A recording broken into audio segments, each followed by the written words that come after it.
Já está disponível o livro As Doutrinas do Inferno e Suas Manipulações Dentro das Igrejas. Adquira hoje mesmo.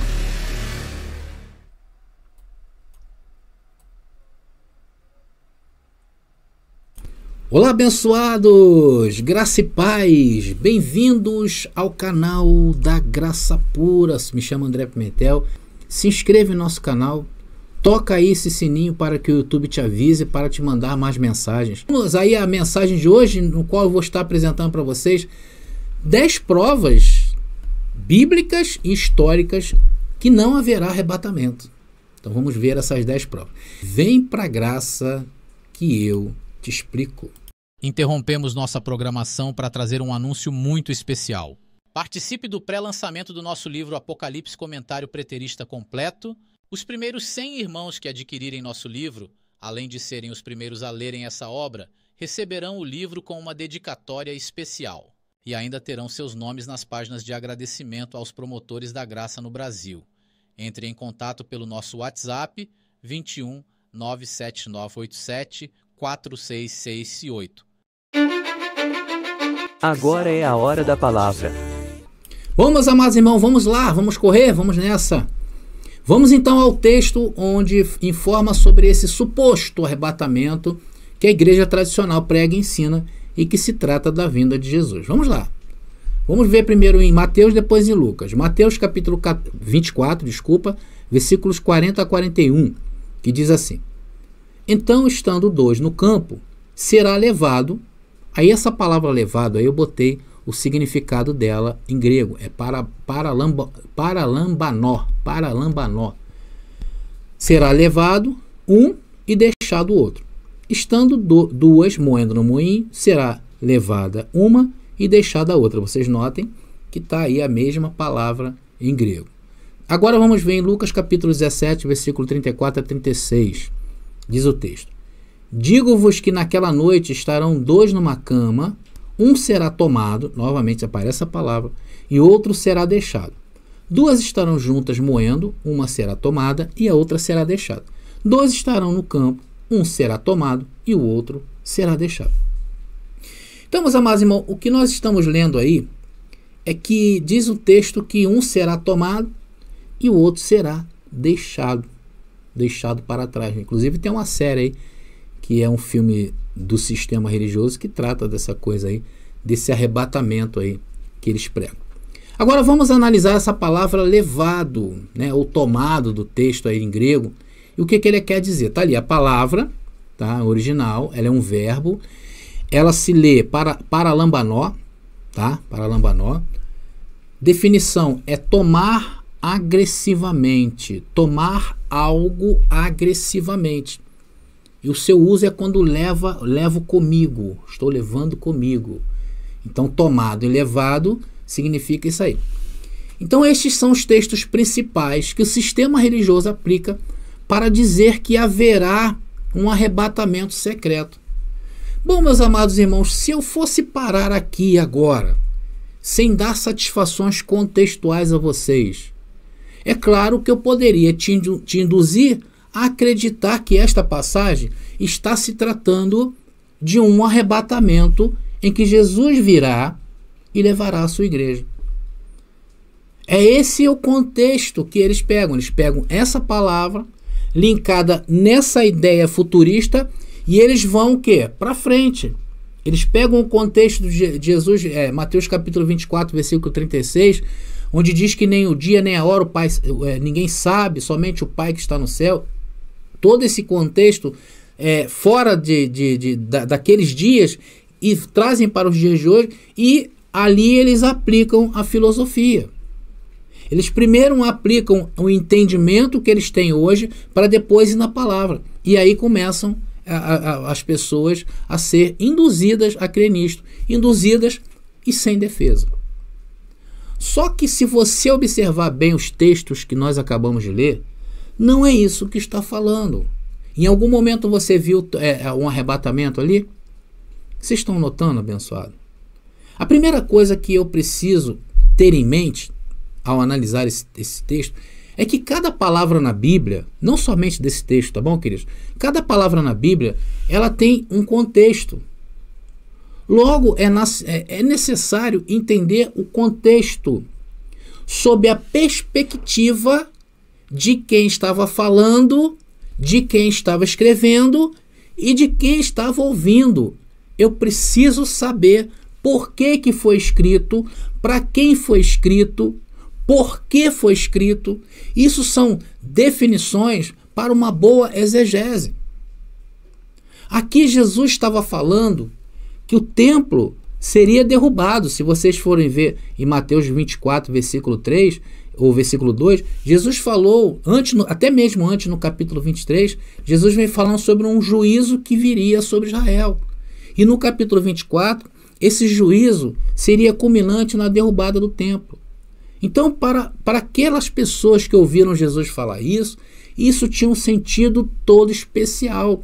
Porque ao olhar a história dos judeus, ao olhar a história de Israel, nós não podemos desprezar a história. Nós vamos ver várias passagens em que Deus falava que iria vir em juízo contra Israel. E o que acontecia? Acontecia sempre uma catástrofe. Foi assim quando eles foram levados cativos da Babilônia, foram levados cativos dos caldeus. Foi assim também que Deus foi contra a Babilônia e destruiu.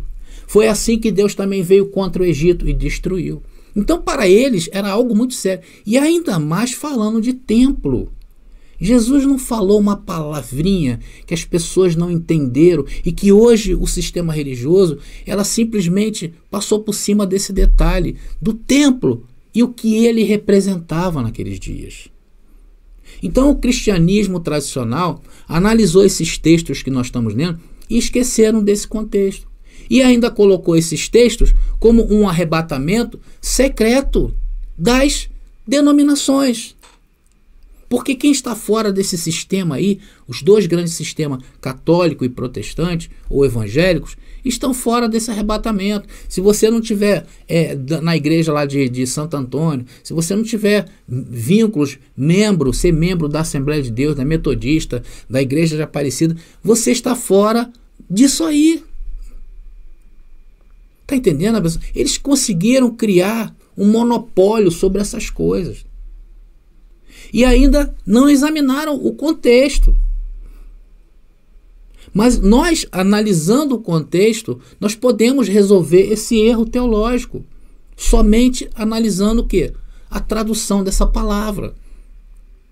Só o que eu falei aí em relação à questão de tomar e levar, já poderíamos parar por aqui.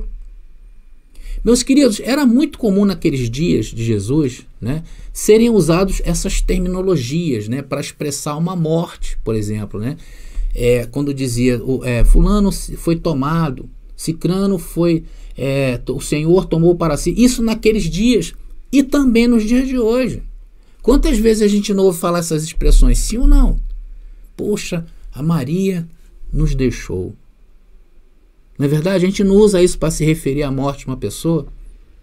O Senhor tomou Sebastião para si. O Senhor tirou uma flor do jardim. Não é assim que as pessoas usam para se referir à morte? Então a aplicação desta palavra jamais poderia indicar um arrebatamento, e muito menos em secreto.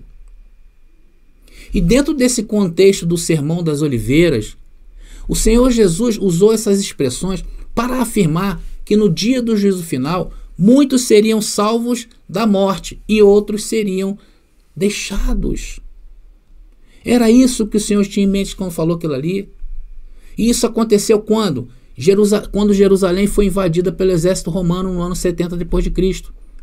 Destruiu ali, o exército destruiu Jerusalém, a cidade, pôs abaixo o templo e matou milhões de israelitas. Uns foram tomados e outros foram deixados. Abençoado, até me perdoe que eu estou um pouco resfriado, minha voz está um pouco rouca, mas vamos prosseguindo, tá? Vocês me perdoem se falhar uma hora aqui. Vocês estão entendendo, abençoados? Então a advertência desse julgamento severo da parte de Deus e o possível escape para os crentes são temas comuns no Novo Testamento. E em várias passagens. Até no Antigo Testamento, querido. É claro, e isso é muitas provas que nós temos em relação a isso. Nós temos provas robustas de que isso que Jesus estava falando estava se referindo ao que aconteceu no ano 70. Por isso que nessa mensagem eu separei 10 provas bíblicas e históricas de que isto se referia àqueles dias e não a estes. A primeira prova que eu vou apresentar para vocês.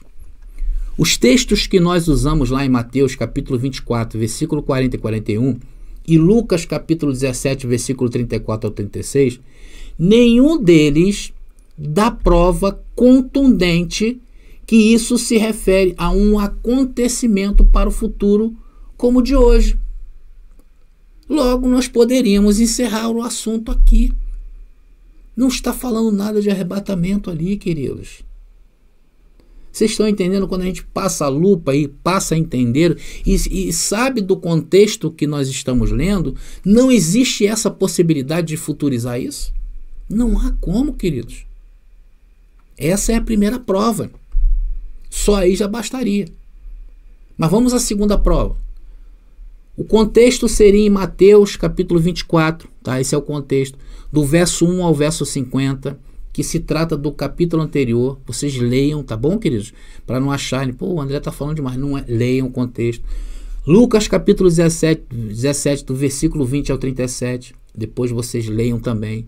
Jesus estava falando de algo que aconteceria naqueles dias, tanto que ele limitou esses acontecimentos ao quê? Ao tempo de uma geração. Jesus não soltou algo no ar, no futuro, para um futuro indeterminado e louco. Não, Jesus sabia o que estava falando. E aqueles homens sabiam o que Jesus estava falando e entendendo o que Jesus estava falando. Só que hoje as pessoas querem ter o ouvido e entender segundo o anacronismo que fizeram em cima desses textos. O que diz em Mateus 24, 34? Que seria para aquela geração. Então essa é a segunda prova. A terceira prova. Meus irmãos, não existe nenhum arrebatamento secreto ensinado na Bíblia. Não existe. O retorno de Jesus se deu no ano 70 e envolveu uma única ressurreição, tanto de justos como injustos. Naqueles dias. Vamos ler, abençoado. João capítulo 5, versículo 28 e 29. Diz o texto: não vos maravilheis disto, porque vem a hora em que todos os que estão nos sepulcros ouvirão a sua voz. E os que fizeram o bem sairão para a ressurreição da vida, e os que fizeram o mal para a ressurreição da condenação. Aonde está escrito aí de arrebatamento? Mostra aí. Depois vocês leiam também em 1 Tessalonicenses, capítulo 4, versículo 13 ao 18, que fala sobre a ressurreição. Vamos ler agora Atos, capítulo 24, versículo 15. Tendo esperança em Deus, como estes mesmos também esperam, de que há de haver ressurreição de mortos. Olha aí. Amados, o texto diz que haverá ainda, tá? Se você ler isso aqui daqui a 1 milhão de anos, vai estar a mesma coisa, não vai mudar. Até porque Atos foi escrito antes do ano 70, então não tem como mudar isso aí. Aliás, nada na Bíblia, queridos, que aponte, que não há nada hoje na Bíblia que aponte para um futuro. Um futuro que chegou para nós até os dias de hoje. Não existe. Então vamos repetir, de que há de haver ressurreição dos mortos, assim do justo como dos injustos. Então vocês notem que uma passagem rápida pelos escritos da Bíblia já nos ajuda a entender melhor do que Jesus estava falando. E não tirar isso do contexto e criar fábulas que nunca acontecerá. O que eu faço com vocês? Vocês estão ouvindo o que aqueles homens ouviram da boca de Jesus e que entenderam dentro daquele contexto. Não é que você tem que entender segundo o contexto e cultura de hoje, queridos. O que eu faço para vocês aqui é retornar. É como se Jesus estivesse falando para vocês e vocês passassem a entender como aqueles homens entenderam. Por isso que eu falo que os contextos bíblicos que nós apresentamos em relação a esse tema são robustos, são rígidos. Não existe como você quebrar isso, não tem como, é rígido. E por muitos anos, o cristianismo tradicional nos escondeu o contexto, né, abençoado? Nós estamos livres hoje, por quê? Porque nós entendemos o contexto. Glória a Deus pelo contexto. Vamos à quarta prova. Não existe nenhum arrebatamento secreto ensinado na Bíblia. Essa ideia, eu vou falar de história, essa ideia, tanto em palavra como doutrina, é desconhecida na Bíblia. E desconhecida também pelos homens antes, olha aí, dos seguidores, do surgimento dos seguidores de Edward Irving. Ele foi o pai do dispensacionalismo, pai do futurismo, na Inglaterra, por volta do ano de 1830. Então, de 1830 até o primeiro século, passaram-se quase 2000 anos, queridos. É uma doutrina desconhecida da Bíblia. Um homem, em 1830, começou a colocar isso em mente dos cristãos. Então, essas doutrinas são novas. Mas tomou o mundo de uma forma que hoje é inimaginável pensar que Jesus já veio e que não haverá arrebatamento. Então eu estou mostrando para vocês que isso, para eles, é uma doutrina nova. Isso é uma doutrina nova. O que nós estamos falando é uma doutrina antiga. O preterismo é uma doutrina antiga, só que foi afundada pelo futurismo. Vamos à quinta prova. João, o Batista, advertiu sobre Jesus vindo em juízo sobre sua geração. E que era isso que tratava o texto que vamos analisar agora. Vamos lá. Mateus capítulo 3, versículo 10 ao 12, diz: o machado já está posto à raiz das árvores, e toda árvore que não der bom fruto será cortada e lançada no fogo. Olha só. Eu os batizo com água para arrependimento, mas depois de mim vem alguém mais poderoso do que eu, tanto que não sou digno de levar a sua sandália. Ele os batizará com o Espírito Santo e com fogo. Ele traz a pá em sua mão e limpará a sua eira. Juntará seu trigo no celeiro, mas queimará a palha com fogo que nunca se apaga. Abençoado, não tem como a gente tirar isso para o dia de hoje. Então vocês notam aí que seriam cortados, né? Mais uma referência aí sobre morte, né? E seriam lançados no fogo. Vamos à sexta prova. Mais uma prova de que isso é uma doutrina nova na história. Não existe nenhum arrebatamento secreto na Bíblia. Não existe. Tira isso da mente. A especulação moderna de um arrebatamento tem tanta base bíblica quanto as falsas predições de William Miller para o retorno de Cristo em 1844. Ou seja, nenhuma base bíblica há. Vocês já ouviram falar de William Miller? Ele disse que Jesus viria em 1844. Foi um grande pregador, um grande teólogo, né, do século passado. Ele pregou que Jesus viria em 1844 e levou o mundo todo a acreditar nisso. Conclusão: morreu em 1849, 5 anos depois, foi expulso da igreja de onde ele era, da Igreja Batista, mas permaneceu dizendo que Jesus viria em alguma data na frente, começou a dar outras datas na frente. Ou seja, as mentiras entraram dentro dele, mesmo não tendo acertado. Morreu negando que era uma mentira. Mas a sua morte foi verdadeira. Então vocês notem que há contextos hoje robustos na palavra e na história. Vamos à sétima prova, queridos. Pedro também advertiu sobre a vinda em juízo sobre aquela geração. Pedro, discípulo, foi em seu discurso lá no dia de Pentecostes, tá? Atos capítulo 2, versículo 40, diz o texto: com muitas outras palavras os advertia e insistia com eles: salvem-se desta geração corrompida. Tá aí, queridos. Todo esse contexto era para aqueles dias. Oitava prova. Paulo também advertiu sobre a vinda em juízo sobre aquela geração. 1 Tessalonicenses capítulo 2, versículo 16. Esforçando-se para nos impedir que falemos aos gentios e estes sejam salvos. Dessa forma, vão sempre completando a medida dos seus pecados. Sobre eles, finalmente, veio a ira. Está falando sobre os judeus, queridos. Algo estava impedindo Paulo de falar aos gentios, que eram judeus, para que estes fossem salvos. Só que finalmente veio a ira do Senhor. Quando? Hoje? Não tem nada a ver com hoje.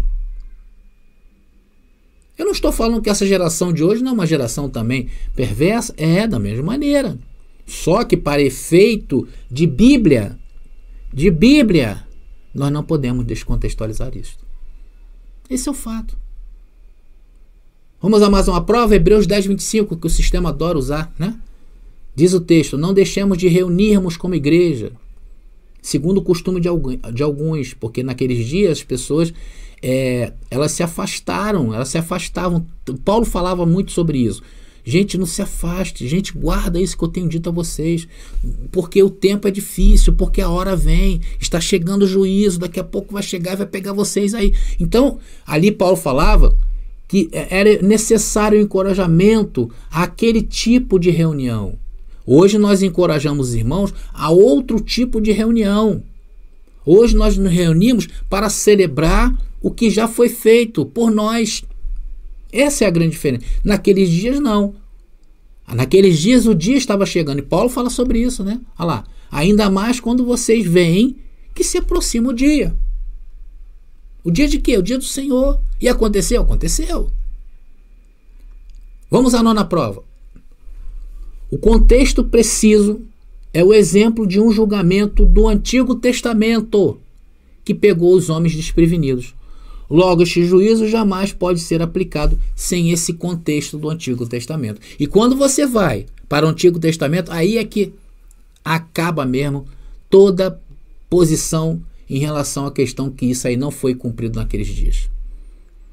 Mateus capítulo 24, versículo 37 e 38 diz: e como foi nos dias de Noé, assim também será também a vinda do Filho do Homem. Então, uma clara comparação aí que vocês estão vendo a esse exemplo que se deu, esse evento aí que se deu no passado daqueles dias, não nos dias de hoje. Então, aí, quando você tocava nesses assuntos, queridos, para aqueles de Israel, era muito sério. Eles tinham, não dá para a gente mensurar o que a intimidade que eles tinham com a sua história. O povo de Israel era um povo ligado à história. Eles andavam, quando existiam as festas lá, que eles usavam filactério, já falei sobre isso, que era uma porção da palavra aqui na mente para que eles não esquecessem. Porque eles sabiam que quando eles se esqueciam da palavra, quando eles se afastavam das escrituras, quando eles se afastavam da lei, eles eram punidos. E quando Jesus falou nos dias de Noé, eles sabiam, eles acreditavam. Se fosse falar dos dias de Noé para o povo egípcio, o povo não iria acreditar. Se fosse falar de Noé para o povo grego, eles iriam duvidar. Agora, quando você fala de Noé para aquela nação, eles entenderam muito bem. Porquanto, assim como nos dias anteriores ao dilúvio, comiam, bebiam, casavam-se, davam-se em casamento, até o dia que Noé entrou na sua arca. Então o dilúvio veio quando os homens estavam despreocupados e pegou todos eles. A vinda do Filho do Homem é sua vinda em juízo sobre a nação. E essa alusão ao Antigo Testamento nos impossibilita de lançar um futuro de 2000 anos à frente, como os dias de hoje, como os dias do futuro. Mateus 16, 28.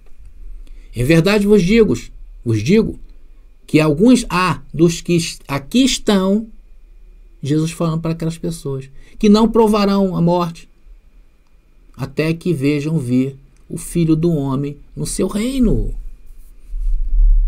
Vocês estão vendo aí, queridos?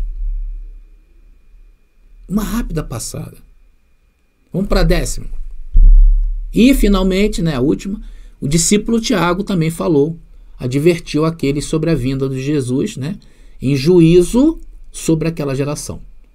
Tiago, capítulo 5, versículo 1 ao 9, diz o texto: ouçam agora vocês ricos, chorem e lamentem-se, tendo em vista a miséria que lhes sobrevirá. A riqueza de vocês apodreceu, e as traças corroeram as suas roupas. O ouro e a prata de vocês enferrujaram, e a ferrugem deles testemunhará contra vocês, e como fogo lhes devorará a carne. Vocês acumularam bem nestes últimos dias. Vejam o salário dos trabalhadores que ceifaram os seus campos, e que por vocês foi retido com fraude, está clamando contra vocês. O lamento dos ceifeiros chegou aos ouvidos do Senhor dos Exércitos. Vocês viveram luxuosamente na terra, desfrutando prazeres, fartaram-se de comida em dia de abate. Vocês têm condenado e matado o justo sem que ele ofereça resistência. Portanto, irmãos, sejam pacientes até a vinda do Senhor. Vejam como o agricultor aguarda que a terra produza a preciosa colheita e como espera com paciência até virem as chuvas do outono e da primavera. Sejam também pacientes e fortaleçam o coração, pois a vinda do Senhor está próxima. Irmãos, não se queixem uns dos outros para que não sejam julgados. O juiz está às portas. Está aí, abençoado. 10 provas que eu passei para vocês, bíblicas e históricas. Provas robustas. Teria muito mais para falar. Teria mais, por exemplo, como aqui eu posso citar para vocês. Alguns dos discípulos, então, estariam vivos. Poderia citar para vocês que Jesus falou que aqueles homens que estavam assistindo o tribunal de Jesus, o julgamento de Jesus, estariam salvos. Poderia dizer que também Lucas adiciona, a advertência da mulher de Ló. Ele falou de Ló, Lucas 17:32. Poderia falar para vocês. Então, abençoado, um contexto gigante, rígido e não flexível. Só que as doutrinas, como eu botei para vocês, eles vieram e retiraram. Eles colocaram um anacronismo e as pessoas vivem hoje por essa mentira. A realidade é essa. Então, abençoados, conforme eu falei, eu teria muitas provas para apresentar para vocês que esse arrebatamento de que a igreja prega é uma mentira, das muitas que contam dia após dia em seus cultos. E a cada dia está pior, porque a cada dia vão lançando Bíblia aí fora de um contexto. Tá? Eu vou mostrar aí uma passagem, tá? Que é inclusive sobre Davi e Elhanan, se não me engano. Nós vamos colocar aqui essa palavra, o que houve, porque lá em 1 Samuel está escrito que não foi Davi que matou Golias. Nós vamos ver esse erro aí numa mensagem mais para frente aí, tá legal, abençoado?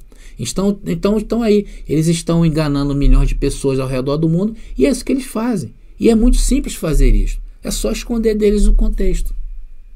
É você apresentar uma porção de um filme e querer aplicar ali aquilo que você entendeu, ou então sobrepor a ideia do filme. Estão aí. Então a verdade está no seu contexto e também nos seus originais. E principalmente respeitar o tempo em que elas foram escritas. Vocês têm que ter a sensação de entendimento da mesma maneira que teve aquele povo, dentro daquela cultura, dentro da sua, vamos dizer, dentro da sua capacidade de entendimento. E que era uma capacidade bem limitada em relação aos dias de hoje. Hoje o homem sabe muito mais do que sabiam os homens de antigamente. Hoje o homem prevê um tempo que vai acontecer daqui a uma semana. Vai chover, vai fazer sol, vai estar frio. Hoje, quando vem um furacão, lá nos Estados Unidos, que aqui não tem furacão, eles sabem uma semana antes que o furacão vai entrar lá. Pode ser que perca a força, mas eles sabem. Então nós temos que entender isso. Então, abençoados, eu julgo que está bom. Acho que até aqui para você já está legal. Nós demos aqui nessa mensagem 10 provas de que o arrebatamento secreto em que o sistema religioso prega nunca haverá. Tá bom, abençoados? Então, se liga aí nos estudos da Palavra da Graça, não percam-nos de vista, porque é essa palavra que vai salvar o mundo. E você foi chamado para acreditar nisto. Tá bom, queridos? Bom, meus amados irmãos, eu vou ficando por aqui. Graça e paz e até a nossa próxima mensagem.